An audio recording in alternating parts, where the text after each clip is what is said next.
years old. I was born and raised in Jacksonville, Florida. We moved to Tallahassee in 1974. I had a friend at Prudential Insurance Company. She came to work. And I trained her in her new job. She was from California and married a young man from Live Oak, Florida. And he had several buddies that he was writing in service, and when they got married, he quit communicating with them, and so his wife was writing all of his friends. One of his friends was Buddy Phillips, and one day she and I were going to lunch, and she asked me if I would write this friend, and I said, sure, send him my name and address, and I'll be glad to write him. So I got my first letter from him on June the 10th, 1962. And we wrote each other for a year, 3 months, and 29 days before I ever heard his voice or saw his face. There were many photographs that were exchanged back and forth. He was a very romantic kind of person. He sent me flowers and perfume and many types of telegram. He came home on August the 29th, 1963. And I actually met him at the airport with our friends who started this correspondence for us. It was the old Imison Airport in Jacksonville, Florida. And when the plane arrived, it was very early in the morning, like 2:30 in the morning. And we were out very near the tarmac, because at that time you could walk right out to where the planes came in. And there were a lot of GIs on the plane. They were all in uniform. And everyone that came through the doorway, my friends would say, there he is, there he is. And I would say, no, that's not him, that's not him. But the minute he came through the doorway and he leaned down and put his hat on, I said, there he is. And I immediately knew him. And so the very first words he said to me when he walked up was, are you real? And of course I said the same thing back to him. And that night, he actually stayed at my house for the remainder of the night. He was very nervous to meet my dad, who had already gone to bed. But my mom insisted that he had to spend the night, so he did. And the rest of the story is kind of history, I guess. We dated for the next year. About 6 or 7 months into our dating, when he came home, he asked me to marry him. I think I told you that I got my first letter on June the 10th. And that's also when he actually proposed to me and gave me my ring, was June the 10th, 63, I'm sorry. No, 64. And we got married on November the 7th, 1964.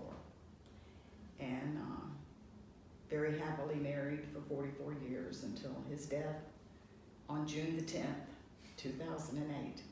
And then when he would write, just his words in his letters were so revealing about the things his friends had told me.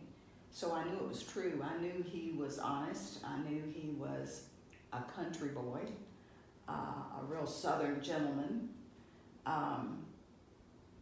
He valued family, very close to his family.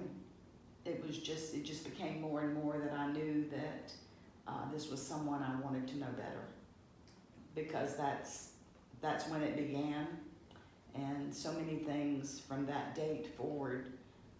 June the 10th just became a very special day to us. So that would be my favorite letter. Do you have it? I do, I have it right here. Would you read any of it? I would be happy to.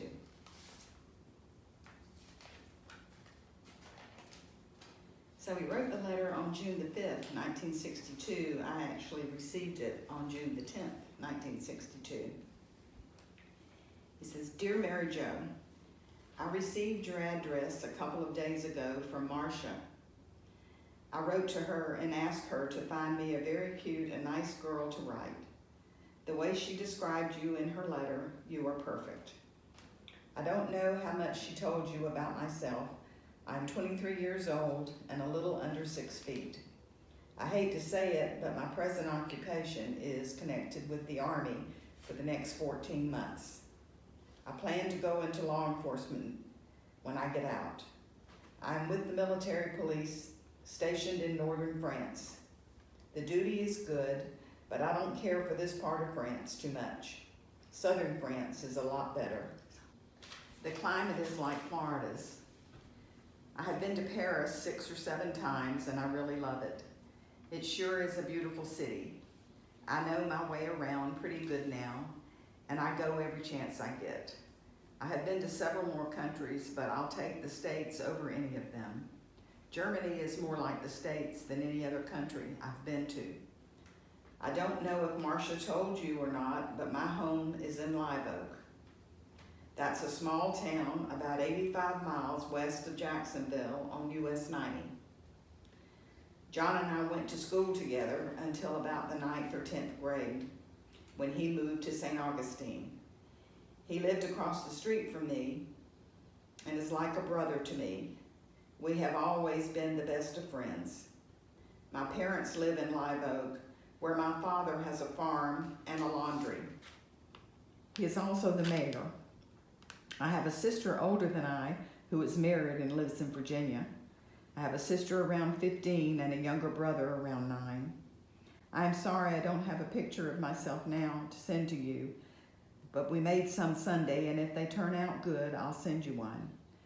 I have been taking a lot of pictures, but I have been sending them home. I have been assigned to this post temporarily. My original post is about 50 or 60 miles from here. I should be here about another 2 months more. I have been assigned here in order to be promoted. I'll close for now and get this off in today's mail. I'll be looking forward to hearing from you soon. I would appreciate a picture of you also if you have any. Love, Buddy. And then he says, P.S. Buddy is my nickname.